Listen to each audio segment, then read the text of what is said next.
나는 어린 시절부터 편안함이 얼마나 위험한 것인지를 똑똑히 느끼며 자랐다. 가난한 농촌에서 하루 종일 논밭을 메우고 소를 몰던 시절, 편안함은 사치였다. 그러나 그 사치가 나를 나태하게 만들 수 있다는 사실을 나는 일찍 깨달았다. 만약 내가 그 익숙한 울타리 안에 평생 머물렀다면 내 인생의 길은 이미 정해진 것이나 다름없었을 것이다. 밭일로 하루를 채우고 같은 마을 사람들과 비슷한 삶을 이어가며 결국 아버지가 걸어온 길을 답습하는 것이 내 미래였을 테다. 하지만 나는 그 길을 거부했다. 불편함을 선택해야만 다른 세상이 열린다고 직감했기 때문이다. 그래서 어린 나이에 고향을 떠나 낯선 도시로 향했다. 도시에 올라와 처음 마주한 삶은 고통 그 자체였다. 먹을 것이 부족해 하루 세 끼조차 채우지 못했고 몸을 누일 곳조차 없어 남의 헛간 구석이나 차가운 다락방에 몸을 웅크려야 했다. 바닥은 얼음장처럼 차가웠고 배고픔은 밤마다 나를 깨웠다. 그러나 그 불편함이 나를 무너뜨리지는 않았다. 오히려 그 불편이 나를 날카롭게 만들었다.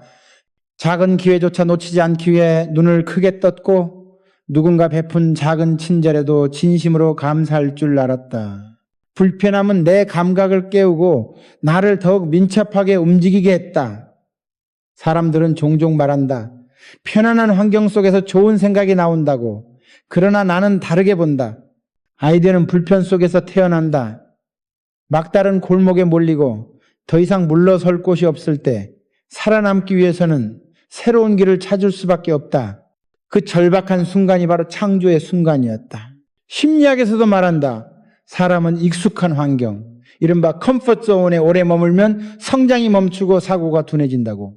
반대로 discomfort zone, 즉 불편한 환경에 스스로를 놓을 때 뇌는 더 빠르게 적응하며 창의성을 발휘한다고. 나의 삶은 그 이론에 살아있는 증거였다. 가난과 배고픔, 외로움과 차가움 속에서 나는 끊임없이 새로운 방법을 찾았고 그 과정에서 스스로를 단련시켰다.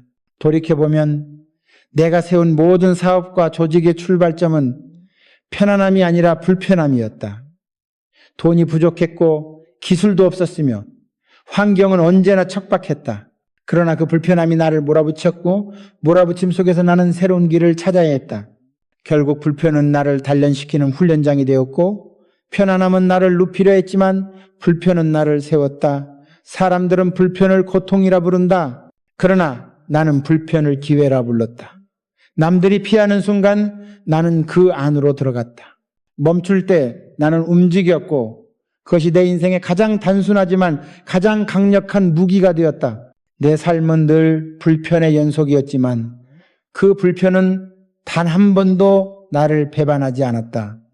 오히려 불편은 내 안에 잠재력을 끌어내고 세상과 맞설 힘을 길러주었다.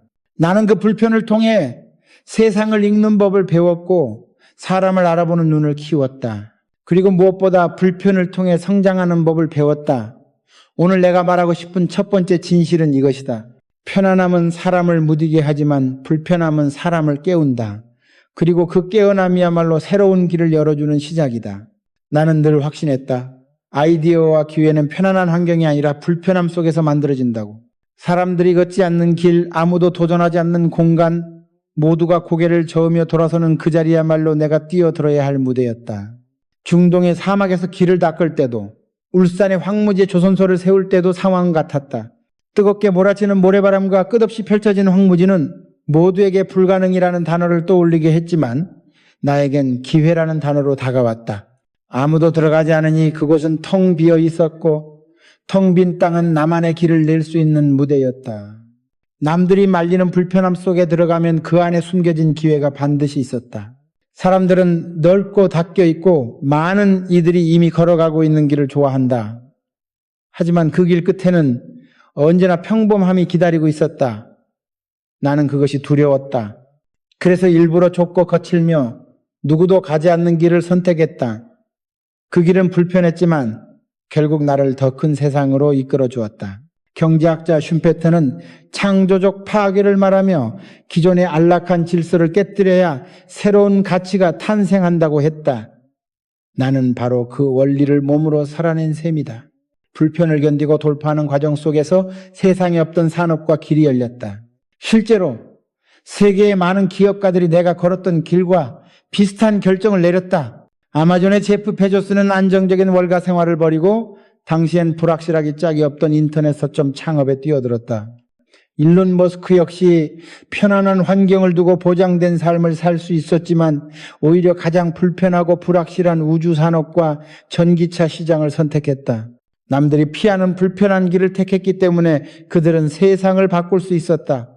나 또한 사막과 황무지 속에서 같은 진실을 발견했다. 불편이야말로 길을 새롭게 여는 열쇠였다. 사람들은 흔히 불편을 시련으로만 생각한다. 그러나 내게 불편은 훈련장이자 시험장이었다. 사막의 바람과 황무지의 거친 땅은 나를 시험했지만 동시에 나를 단단하게 만들었다. 불편함은 나를 날카롭게 갈아내는 숫돌이었고 내 신념을 흔들리지 않게 다져주는 벽돌이었다. 그 과정을 통해 나는 배웠다. 편안한 길을 택하면 평범함에 안주하게 되지만 불편한 길을 택하면 언제나 새로운 세상이 기다린다는 것을. 그래서 나는 늘 불편한 길을 택했다. 그것은 단순한 선택이 아니라 내 삶을 관통하는 태도였다. 오늘 내가 이 자리에 서 있을 수 있는 이유는 불편을 피하지 않고 오히려 불편 속으로 들어갔기 때문이다. 그리고 나는 확신한다. 불편을 견디는 사람만이 세상에 흔적을 남길 수 있다고. 나는 살아오며 깨달았다. 불편함을 견디지 못하는 사람은 작은 파도에도 흔들리고 작은 실패에도 주저앉는다. 하지만 불편을 견뎌낸 사람은 거대한 폭풍 앞에서도 당당히 서 있을 수 있다. 불편은 단순히 시련이 아니라 내 뿌리를 깊게 내리게 하는 과정이었다. 사람들은 흔히 편안함을 행복이라 여기지만 편안함 속에서는 누구나 점잖고 여유로울 수 있다. 진짜 모습은 불편함 속에서 드러난다. 내가 배고플 때, 내가 추울 때, 내가 막다른 골목에 몰렸을 때 그 순간의 선택이 바로 나의 본 모습이었다. 나는 늘 불편한 자리에 서서 사람을 보았다. 말로는 멋지게 꾸밀 수 있었지만 불편함 앞에서는 위장할 수 없었다. 불편을 피하는 사람은 금세 등을 돌렸고 불편을 묵묵히 견디는 사람은 끝까지 곁에 남았다. 그래서 나는 사업에서 사람을 판단할 때 언제나 태도를 먼저 보았다. 능력이 조금 부족해도 불편을 버티는 사람이라면 언젠가 반드시 성장했다. 반대로 아무리 재능이 뛰어나도 불편을 피하려는 사람은 결국 중요한 순간에 흔들렸다. 실제로 역사 속 위대한 인물들도 불편을 견뎌내며 길을 열었다. 링컨은 수차례 선거에서 낙선했지만 그 불편과 좌절의 순간을 통해 오히려 강한 정신력을 키워 결국 미국 대통령이 되었다. 스티브 잡스 역시 애플에서 쫓겨난 불편한 상황 속에서 넥스트와 픽사를 세우며 더 큰 도약의 발판을 마련했다. 불편은 그들을 무너뜨리지 않고 단련시켰다. 마찬가지로 내 인생에서 불편은 늘 성장을 위한 준비 과정이었다. 사람들은 시련을 묻는다. 어떻게 그렇게 많은 시련을 이겨내셨습니까? 나는 대답한다. 시련은 불편의 다른 이름일 뿐이라고. 불편을 피하지 않고 그 속에 머물면 불편은 나를 단단하게 만드는 훈련장이 된다. 중요한 건 불편 속에서 방향을 잃지 않는 것이다. 가난이 사람을 망치는 게 아니라 가난 속에서 목적을 놓쳐버리는 것이 문제다. 나는 가난했지만 내 목적은 분명했다. 반드시 새로운 길을 개척하겠다는 다짐 하나가 있었기에 어떤 불편도 나를 흔들 수 없었다. 목적이 분명하니 불편은 나를 시험할 뿐 결코 나를 꺾지 못했다. 그래서 나는 불편 속에서 성장의 의미를 배웠다. 불편을 견디고 불편 속에서 방향을 찾으며 불편을 초월할 때 비로소 사람은 단단해진다. 불편은 나를 약하게 만든 것이 아니라 나를 키운 힘이었다. 오늘의 나는 불편이 만든 결과였고 내 철학 역시 그 불편함 속에서 단련된 것이었다. 나는 불편 속에서 작은 기회를 크게 키우는 법을 배웠다. 자본이 없었을 때 나는 빚을 내야 했고 자재가 부족했을 때는 구걸하듯 빌려야 했다. 모든 과정이 불편함의 연속이었지만 그 불편이 내 사고를 전환시켰다. 없는 상태를 전제로 생각하면 해답은 하나였다. 없으니 다른 방법을 찾아야 한다. 이 단순한 명제는 내 삶과 사업을 이끄는 핵심 원리가 되었다. 불편은 핑계가 아니라 창조의 원동력이었고 절박함은 내게 새로운 해법을 강요했다. 그래서 나는 늘 불편한 상황을 오히려 기회로 여겼다. 사람들은 흔히 신념을 특별한 사람만 가진 무언가로 생각한다. 그러나 나는 안다. 신념은 화려한 언어가 아니라 불편을 견디며 몸으로 배운 생존의 방식이라는 것을. 흔들리고 의심하고 쓰러져도 다시 일어서야 하는 순간이 반복될 때 그 안에서 단단한 신념이 자연스럽게 자라난다. 나는 불편 속에서 신념을 키웠고 그 신념은 위기를 돌파하는 나의 무기가 되었다. 실제로 심리학 연구에서도 불편과 고통의 경험은 사람을 더 강하게 만든다고 말한다. 포스트 트라우마틱 그로스라는 개념처럼 큰 고난을 겪은 이들은 오히려 삶에 대한 감사와 목적의식을 더 크게 가지게 된다. 나 역시 같은 과정을 거쳤다. 불편 속에서 신념이 자라났고 그 신념이 더 큰 일을 해낼 수 있는 용기를 주었다. 사업 현장에서 나는 늘 사람들에게 물었다. 지금의 불편을 견디고 있는가 아니면 도망치고 있는가? 견디고 있다면 그는 앞으로 가는 중이고 도망치고 있다면 그는 이미 뒤로 물러서는 것이다. 불편 앞에서의 태도가 곧 성공과 실패를 갈랐다. 나는 불편을 피하지 않고 정면으로 받아들였고 그 속에서 명확성과 자신감을 얻었다. 사람들은 실패를 두려워한다. 그러나 내가 보기엔 실패 자체가 두려운 게 아니라 실패 속에서 목적을 놓쳐버리는 것이 진짜 위험이었다. 나는 실패했어도 목적을 잃지 않았기에 다시 일어설 수 있었다. 불편이 클수록 내 결심은 더 강해졌고 실패가 클수록 내 신념은 더 단단해졌다. 나는 불편 속에서 배운 그 단순한 진리를 믿었다. 불편은 나를 무너뜨리려는 것이 아니라 나를 성장시키려는 것이다. 그래서 나는 언제나 불편을 내 편으로 삼았다. 나는 불편 속에서 규율의 가치를 배웠다. 규율이 없는 불편은 사람을 흩어지게 만든다. 작은 고통에도 원망하게 만들고 작은 실패에도 책임을 돌리며 결국 스스로 무너지게 한다. 그러나 규율이 있는 사람은 불편을 다스릴 수 있다. 나는 내 자신에게 늘 규율을 세웠다. 시간을 함부로 쓰지 않았고 약속을 가볍게 여기지 않았다. 정한 원칙은 끝까지 지켰다. 그것이 내 몸과 마음을 붙드는 기둥이 되었고 내가 더 큰 불편을 감당할 수 있는 힘이 되었다. 나는 사람을 평가할 때도 능력보다 규율을 먼저 보았다. 재능이 조금 부족해도 규율을 가진 사람은 불편 속에서도 끝까지 버텼다. 반대로 아무리 뛰어난 재능을 가진 사람도 규율이 없으면 불편 앞에서 금세 흩어졌다. 불편은 곧 시험장이었고 규율은 그 시험을 통과하는 열쇠였다. 역사적으로도 위대한 지도자들은 규율 속에서 불편을 견뎌내며 성과를 만들어냈다. 마하트마 간디는 단순한 생활과 엄격한 자기 절제를 통해 불편을 자발적으로 받아들였고 그것이 독립운동의 도덕적 힘으로 이어졌다. 나폴레옹은 병사들과 함께 추위와 굶주림을 견디며 규율을 유지했고 그로 인해 군대는 위기 속에서도 움직일 수 있었다. 나는 이들의 이야기를 보며 다시 한번 확신했다. 규율이 없는 불편은 혼란이 되지만 규율이 있는 불편은 힘이 된다. 나는 늘 행동으로 불편을 통제했다. 불편 앞에서 머뭇거릴 때 불편은 더 크게 보였다.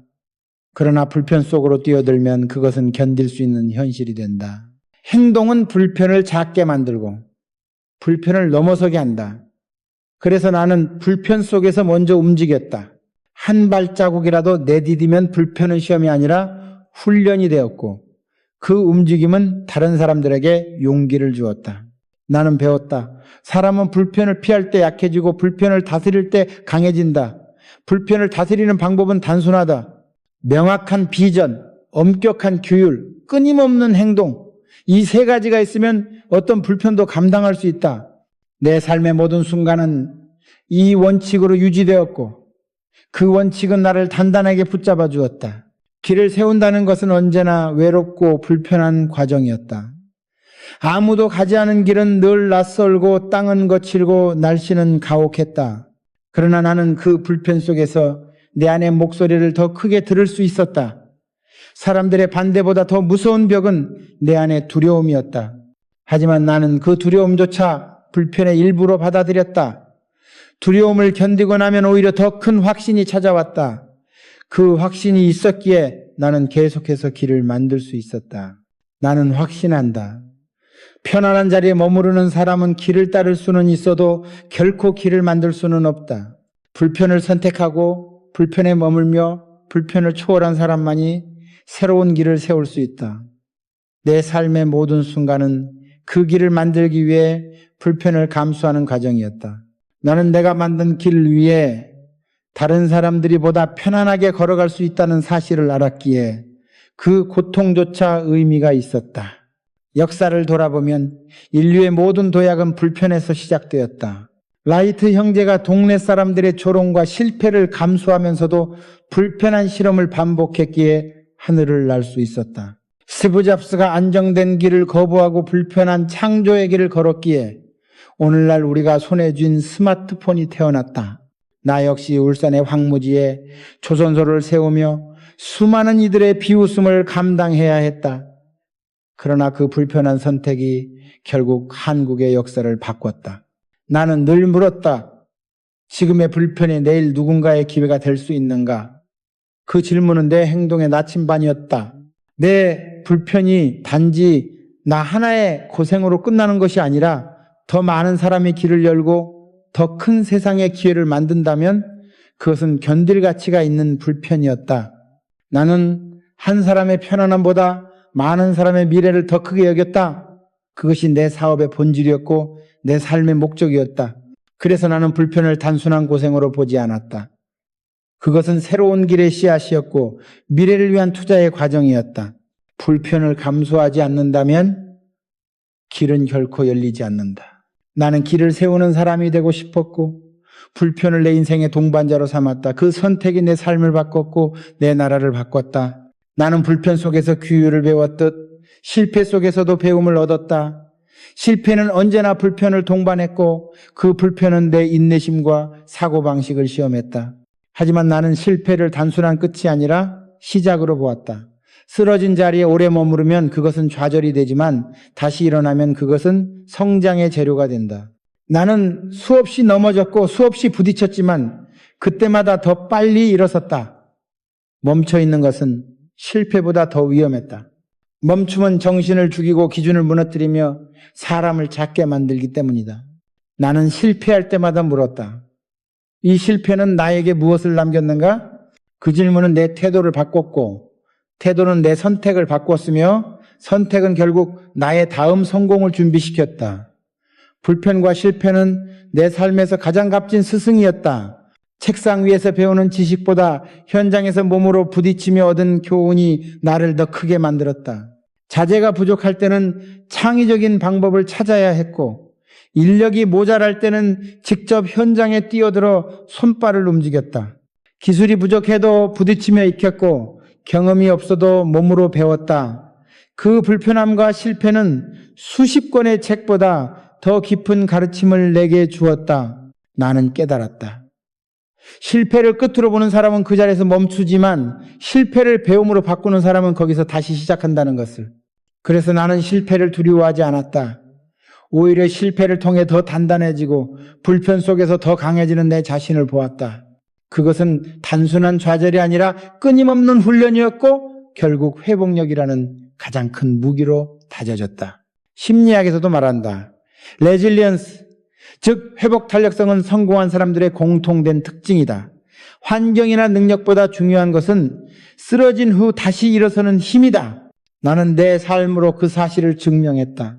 불편과 실패는 나를 쓰러뜨리려 한 것이 아니라 나를 단단하게 만들기 위한 과정이었다.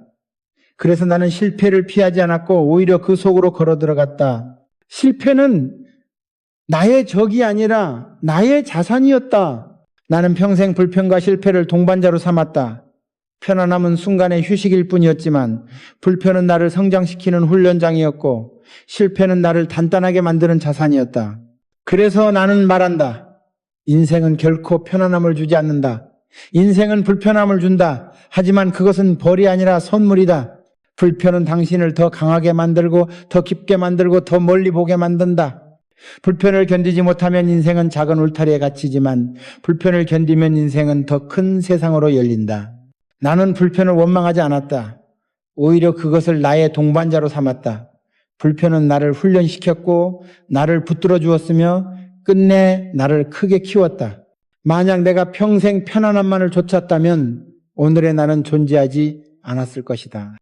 나는 불편을 택했고 그 선택이 내 삶을 바꿨다. 그래서 나는 확신한다. 불편 속에 머무르는 자만이 성장한다. 불편을 피하는 자는 제자리에 머무르지만 불편 속에 머무르는 자는 내일을 준비한다. 나는 수없이 무너졌고 수없이 다시 일어섰다. 그 회복의 과정이 내 가장 큰 힘이었다. 사람들은 흔히 성공을 운이나 재능으로 설명하려 하지만 나는 그렇게 보지 않는다. 성공을 만든 것은 운도 능력도 아닌 다시 일어서는 힘이었다. 쓰러지지 않는 사람이 아니라 쓰러져도 오래 머물지 않는 사람이 결국 성공을 붙잡는다. 이제는 당신 차례다. 지금 당신은 어떤 불편 속에 있는가? 그 불편에서 도망치고 있는가? 아니면 그 안에 머물고 있는가? 도망치는 순간 불편은 당신을 잡아먹지만 그 안에 머무르는 순간 불편은 당신을 키운다. 불편을 견디고 불편에서 배우고 불편을 통해 다시 일어서라. 그 과정에서 당신의 기준이 세워지고 그 기준이 곧 당신의 힘이 된다. 인생의 본질은 편안함이 아니다. 인생의 본질은 불편 속에서 무엇을 배우고 어떻게 다시 일어서는가다. 불편은 더 이상 두려움이 아니라 성장의 신호이며 새로운 시작의 문이다. 그 문을 열고 들어가는 순간 당신의 삶은 달라질 것이다. 그리고 마지막에 누군가가 당신에게 묻는다. 해봤나요? 그 질문 앞에서 작아지지 않기를, 말없이 단단하게 해봤다고 대답할 수 있기를, 그 한마디가 당신을 증명하고 당신을 지키며 결국 당신의 부를 만든다.